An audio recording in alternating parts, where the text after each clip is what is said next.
কলিযুগের মানুষ কেমন হবে? এইদিকে কলিযুগের মানুষ কেমন হবে শুনে নেবেন। যুধিষ্ঠির মহারাজকে কৃষ্ণ বলল, বেশ ঠিক আছে, আচ্ছা ভীম তোমার হ্যাঁ আছে। কি প্রশ্ন? ভীম বলল, আমার একটাই প্রশ্ন, যে কলিযুগের সাধুরা কেমন হবে? কলিযুগে যে সাধু হবে, সেই সাধুগুলো কেমন হবে? বেশ বেশ, আচ্ছা অর্জুন তোমার কি প্রশ্ন আছে? অর্জুন বলল, আমার একটাই প্রশ্ন, কলিযুগের মা বাবা কেমন হবে? বাচ্চার প্রতি তাদের আচরণটা কেমন হবে? বেশ, খুব সুন্দর প্রশ্ন। আচ্ছা সহদেব, নকুল তোমার কোনো প্রশ্ন আছে?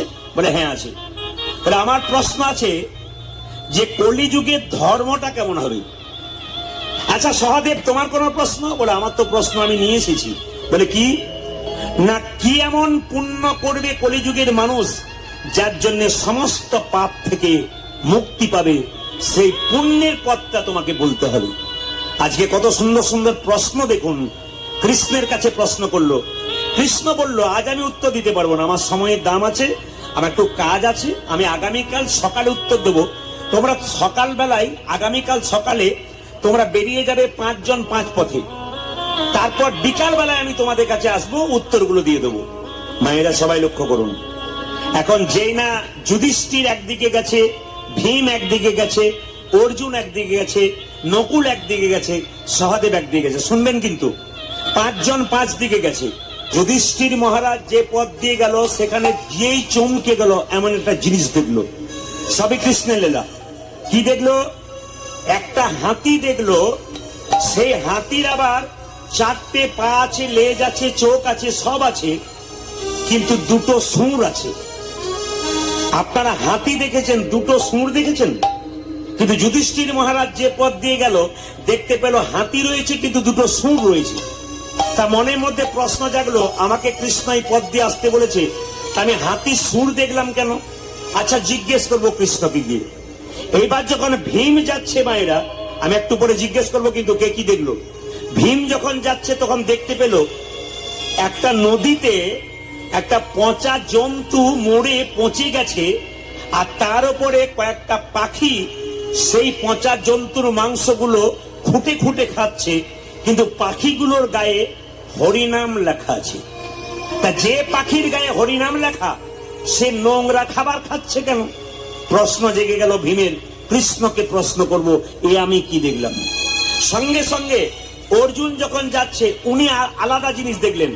একটা গাভী একটা বাচ্চাকে প্রসব করলো, বাচ্চাটার গাটা চাটতে চাটতে গাভী কি করলো? বাচ্চাটাকে চাটতে চাটতে গোটা শরীরে রক্ত বেরিয়ে গেল, বাচ্চাটা গাভীর কাছে মরে গেল। অর্জুনের প্রশ্ন ছিল, কলিযুগের বাবা মা কেমন হবে? বাচ্চাটাকে চাটতে চাটতে চাটতে চাটতে বাচ্চার শরীর থেকে রক্ত বেরিয়ে গেল, বাচ্চা মরে গেল। বললো আমি জিজ্ঞেস করবো কৃষ্ণকে। নকুল যখন যাচ্ছে, তিনি দেখতে পেলেন কি না, 5টা গর্ত, তার মধ্যে 3টে গর্তে জল আর 2টো গর্ত ফাঁকা। কেন এটা দেখলাম? কৃষ্ণকে জিজ্ঞেস করব। সহদেব আবার গিয়ে চমকে গেল, একটা বিরাট বড় পাহাড় থেকে বিরাট বড় পাথর গড়গড় গড়গড় করে নিচের দিকে পড়ে যাচ্ছে, একটা বাড়ি ভেঙে যাবে, গাছ ভেঙে যাবে, এত বড় পাথর। কিন্তু আশ্চর্যের ব্যাপার, একটা ঘাসের ডগাতে গিয়ে এত বড় পাথরটা আটকে গেল। তা নকুল সহদেবের মনে জেগে গেল, এত বড় পাথর সেখানে একটা ঘাসের ডগায় আটকে গেল। আমি জিজ্ঞেস করব কাকে? আমি জিজ্ঞেস করব কৃষ্ণকে। আচ্ছা আমি এবার আপনাদের জিজ্ঞেস করব, উত্তর দেবেন। যুধিষ্ঠির মহারাজ প্রথমে কি দেখেছিল? বাঘ ও হাতি আছে। হাতির কটা সুর দেখেছিল? বেশ, এ হচ্ছে কীর্তনের আসল জিনিস, কি আপনাদের ভেতরে ঢুকিয়ে দিয়ে আপনাদেরকে জাগিয়ে দিয়ে যাওয়া। এই জন্য মন দিয়ে শুনবেন। যখন ভীম গেল তখন কি দেখলো? নদীতে কি ভাসছে? মরা জন্তু। সেখানে কয়েকটা পাখি বসে আছে, খুঁটে খুঁটে খাচ্ছে, তাদের গায়ে কি নাম লেখা আছে? হরে কৃষ্ণ নাম। আচ্ছা 3 নম্বর অর্জুন কি দেখলো? একটা গাভী বাচ্চা প্রসব করলো, বাচ্চাটা লাফাতে লাগলো না মরে গেল? জোরে বলুন। শরীরে কি বেরিয়ে গেল? রক্ত। বাহ। এবার 4 নম্বর প্রশ্ন কি ছিল? নকুল দেখতে পেল 5টা গর্ত। কটা গর্ত ফাঁকা? এ তো মনে হচ্ছে আমার না কীর্তন করলেও ভালো হতো, এত সুন্দর আপনারা বলছেন। না না, এটা দরকার আছে, কারণ আপনারা হয়তো জানেন না, অনেকেই জানেন আমি ইংলিশে MA করেছিলাম, BEd করেছিলাম। আমার সিদ্ধান্ত ছিল ছাত্র পড়ানো। তা অনেকে আমাকে বলে, প্রদীপ বাবু আসরে ছাত্র পড়াচ্ছেন মানে কি? ভেতরে ভেতরে ঢুকিয়ে দিয়ে যাচ্ছেন। যতক্ষণ শুনবেন শোনাটা যেন আপনার পাকা হয়। আপনি নিয়ে যাবেন ঘর, কীর্তন শুনবেন 3 ঘন্টা, বাড়িতে গিয়ে প্রশ্ন করবেন না কি পেলাম কি শিখলাম। এ কিন্তু আপনাকে, মেলা দেখতে গেলেন কিছুই দেখতে পেলেন না, তাহলে আপনার মেলাতে মজা লাগবে? কিংবা জিনিস দেখবেন তবে তো মজা হবে। তো সবাই লক্ষ্য করুন, সহাদেব কি দেখলো? বিরাট বড় পাহাড় থেকে একটা এইটুকু পাথর গড়গড় করে পড়ছে। ও বড় পাথর, আচ্ছা আচ্ছা। কিসে লেগে গেল? একটা বড় গাছে ধাক্কা লেগে গেল। মা বা কিসে? একটা ঘাসের ডগা। এবার লক্ষ্য করুন, কৃষ্ণ বসে আছে, 5 জন গিয়ে মাথা নত করে বসে আছে। এবার উত্তরগুলো শুনে নিন, মজা পাবেন। কৃষ্ণ জিজ্ঞেস করছে, যুধিষ্ঠির তুমি কিছু বলছো? আজকে সকালবেলায় গিয়ে চমকে গেলাম। বলে কি চমকে গেলে? হাতি দেখলাম। বলে তাতে হয়েছে কি? এমন হাতি দেখলাম বাপের জন্মে দেখি নাই। বলে কেন? হাতির সব ঠিক আছে, 2টো সুর আছে। সঙ্গে সঙ্গে কৃষ্ণ বলল, যুধিষ্ঠির ওই হাতিটাই হচ্ছে কলি, ও 2টো সুর। তার মানে তোমাকে শিখিয়ে দিয়েছে কলিযুগের মানুষ কেমন হবে। তখন বললো কলিযুগের মানুষ কেমন হবে? হাতির যেমন 2টো সুর, কলিযুগের মানুষের 2টো মুখ। দেখতে পান সব একটা মুখ, 2টো কি করে দেখতে পান? বাইরে একটা ভেতরে একটা। যেমন রামবাবুর সঙ্গে শ্যামবাবুর রাস্তায় দেখা হচ্ছে। রামবাবু কেমন আছেন? ভালো আছি। শ্যামবাবু আপনি কেমন আছেন?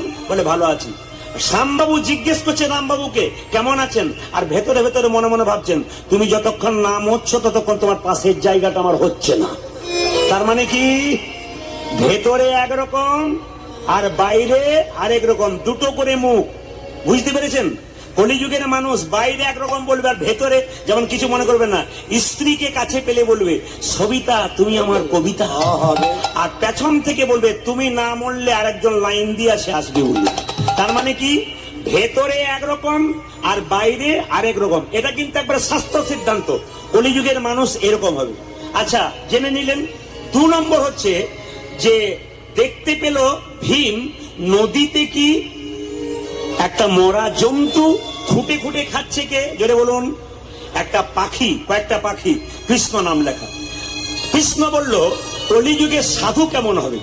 বলছে কলিযুগের সাধু গেরুয়া বস্ত্র থাকবে, তিলক থাকবে, শিখি থাকবে, নামাবলী থাকবে, তোমার দরজায় নিতাই গৌর হরিবোল বলে দাঁড়াবে, কিন্তু খোঁজ খবর নিয়ে দেখবে ও চুরি করেছে না ডাকাতি করেছে, 10-12টা মার্ডার করেছে, তারপর সাধু সেজে দাঁড়িয়ে আছে। কৃষ্ণ বলল সব সাধু নয়, বেশিরভাগ সাধু। তাহলে কৃষ্ণকে প্রশ্ন করলো ভীম, আচ্ছা সাধু বাবা বাড়িতে এলে প্রণাম করবো না? আপনারাও তো বলবেন। তাহলে কৃষ্ণ যেহেতু বলেছে আগামী দিনে সাধু বাড়িতে এলে প্রণাম করবো না, জেনে নিন। যদি কোনো সাধু আপনার দরজায় আসে, আপনি 3 বার প্রণাম করবেন। প্রশ্ন করবেন 3 বার কেন? সাধু বাবা যে গেরুয়া বস্ত্র পরেছে ওটা ত্যাগের প্রতীক, ওই ত্যাগের প্রতীক গেরুয়া বস্ত্রকে একবার প্রণাম দাও। দ্বিতীয় প্রণাম কাকে করবে? তোমার দরজায় হরি বলে ধ্বনি হয় নাই, সাধুটি চুরি করে হোক ডাকাতি করে হোক, ওই যে হরিনামের ধ্বনি দিয়েছে, সাধু বাবাকে নয়, হরি বল ধ্বনিকে একটা প্রণাম দাও। বাহ। 3 নম্বর প্রণাম কেন দেবো? বলছে চুরি করে হোক ডাকাতি করে হোক, ওই যে এতদিন ধরে নিজের ঘর বাড়ি ত্যাগ করেছে, এই ত্যাগের জন্য তাকে একটা প্রণাম দাও। বাহ, সুন্দর উত্তর হয়ে গেল। এইবার মায়েরা লক্ষ্য করুন, ও অর্জুন কি দেখলো?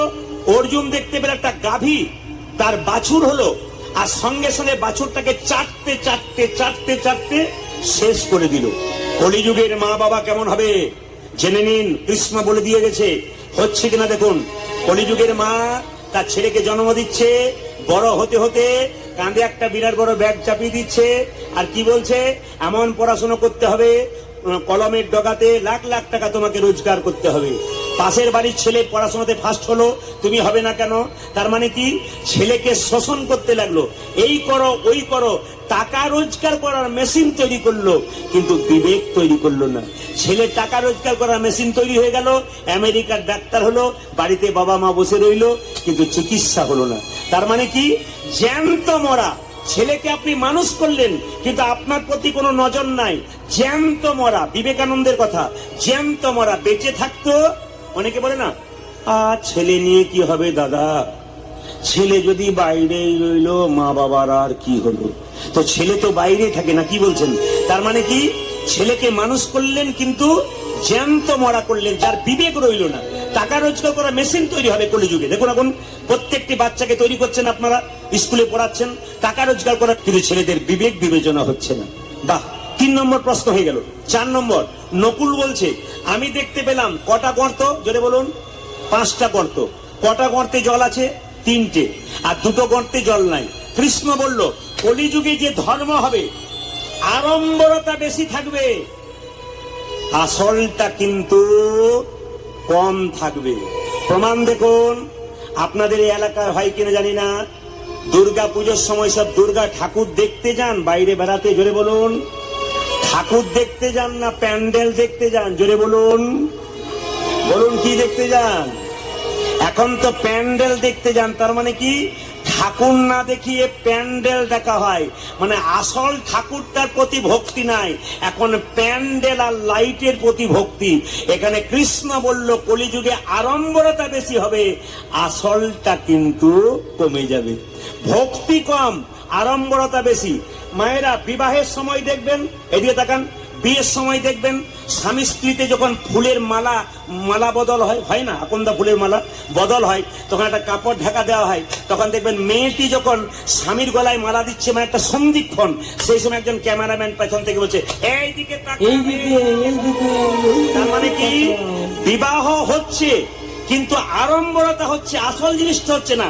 ওই সময় শুভ দৃষ্টি, স্বামী স্ত্রীর দিকে তাকাবে, স্ত্রী স্বামীর দিকে তাকাবে, কিন্তু পাশ থেকে আড়ম্বরতা। ক্যামেরাম্যান বলছে, আমার দিকে তাকাও। শুভ দৃষ্টি কার দিকে হয়ে গেল, জোরে বলুন। হ্যাঁ, এই জন্য আপনাদের কাছে নিবেদন রইল, বাস্তবের সঙ্গে প্রমাণ দিয়ে বলে দিলাম। এইবার শেষ প্রমাণটা দেখুন। সহদেব বলে উঠলো, আমি কি দেখলাম? আমি দেখলাম বিরাট বড় পাহাড় থেকে বিরাট বড় পাথর গড় গড় করে পড়ে একটা ঘাসের ডগায় আটকে গেল। প্রশ্ন কি ছিল?